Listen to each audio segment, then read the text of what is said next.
দেখা যাচ্ছে তারা অনেক দূরে আকাশে।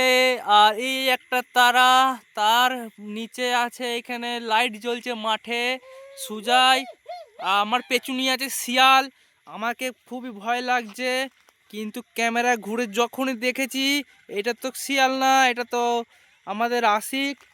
আর সেটা দেখে আমার খুবই ভয়টা কেটে গেল। এবার আপনাদেরকে দেখাবো একটা ভয়ঙ্কর জিনিস, যেটা হচ্ছে আমাদের গ্রামের এই রাতের দৃশ্য দেখে মানুষের আত্মা কেঁপে যাবে, ভয়ে রূহ সব থরথর করে কাঁপবে। তারই মধ্যেখানে আমরা এসেছি এইখানে আমাদের যেটা হচ্ছে তোমার মন্টুর পুল বলে জানা যায়। এইখানে শ্মশান আছে, কবরস্থান আছে, ভয়ঙ্কর জায়গার মধ্যে আমরা এখন আছি উপস্থিত। তা ভয়ময় করি না, আমরা মুসলমান।